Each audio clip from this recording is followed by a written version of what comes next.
Well, what could we do with a couple of hammers, an old pallet, and a hairdryer? Let's find out. I'm going to use a piece of tubing just to keep the hairdryer away from the fire. I don't want to melt the darn thing. And some bricks to kind of define everything, hold it all together, get the pipe up off the ground so it can enter more where the fire is going to be instead of right along the ground. What I saw in my head, so it's what I'm going to go for. It's not necessarily the best way to approach this. This is some kind of wet, sandy soil that I just happen to have back behind the shop, and I'm going to use that to line this and give my fire pot a little bit of shape. It would be nice to let this dry for a few days before I build a fire in it, but we're going to try it out one way or the other and see what happens. A little more of the wet, sandy soil to hold the pipe in place.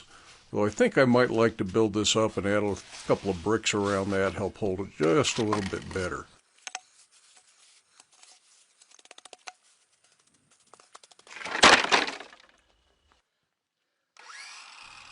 Pretty easy to chop up a pallet with a circular saw. On the other hand, if you don't have a circular saw, I'm sure we can find another way to cut this up. Perhaps using our anvil, or the sledgehammer we will be using as an anvil, I should say. It's actually quite gratifying to break it up this way.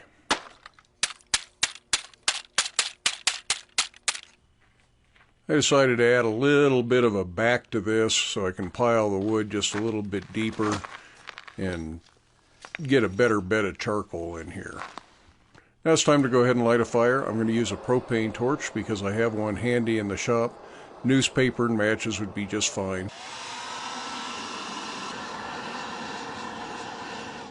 This really is quite remarkable. It makes a better fire than I thought it was going to. Let's just see if we can get a piece of iron hot and see if we can do some forging with it.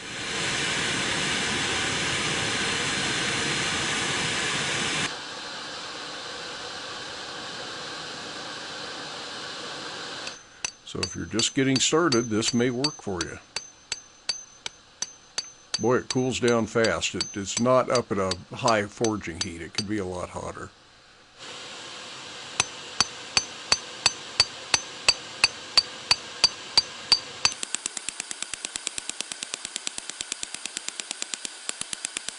Yeah, okay, let's see if we can anchor this sledgehammer down a little bit better by digging a little hole to put it in. Stand it up on the end so we've got the small face to work on. Now somebody's thinking right now that, oh, you shouldn't be striking a hammer with another hammer. Well, for one thing, that's not as big a problem as people make it out to be. But for this project, you're actually putting hot iron on the one hammer and striking the hot iron with the other hammer. If you're striking the two hammers together, you need to work on your aim a little bit. That shouldn't be an issue at all with this. But do wear your safety glasses just in case.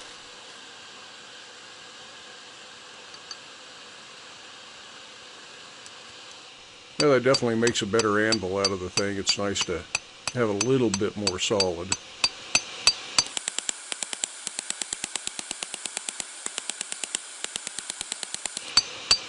I think during this little project here, I spent almost as much time cutting up the pallet and tending fire as I did actually forging. The heats were really long and it burned up fuel really fast.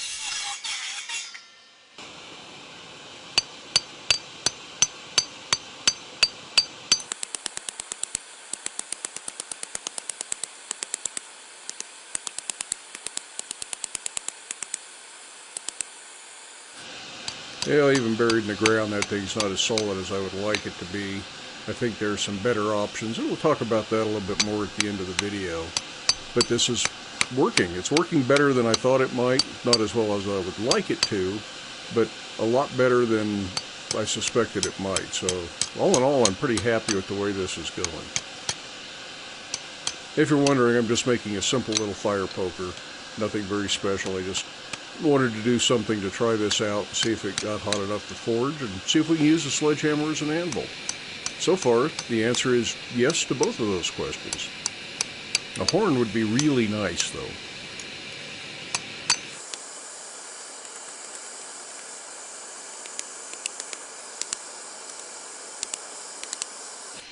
Okay, I've cooled this off. We're going to work on the other end, create a handle for our poker here.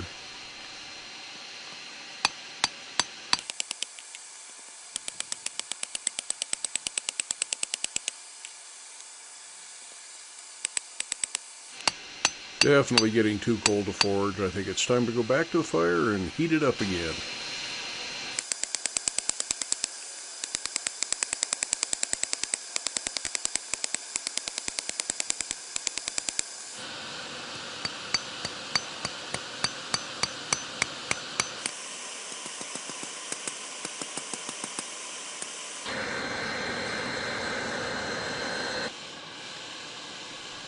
We're just going to double this over to make a little bit larger handle to hold on to. Nothing special. This is a very simple handle. Really good for little fire tools like this, tools used at the campfire and such. Not really something I do for household projects very often, but it is completely functional.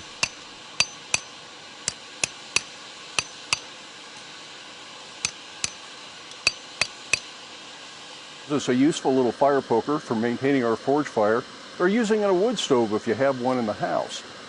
Not as good as working in a regular forge, but considering we're burning pallet wood in a hole in the ground, using a sledgehammer for an anvil, a 16-ounce claw hammer for the hammer, and a cheap hairdryer, none of these things that I had to go out and buy. Converting wood to charcoal in the fire actually works if you start with the wood at the far end of the fire, and as it burns down into charcoal, bring it into the sweet spot wherever you find that it's hot enough closer to the air inlet. You're going to get better results than just forging in the wood directly. It takes a lot of energy to convert it to the charcoal. I don't think you're going to make a living using this setup, but it's a way to start. It's a way to get the experience. Have fun, be safe, wear your safety glasses. We'll see you for the next one.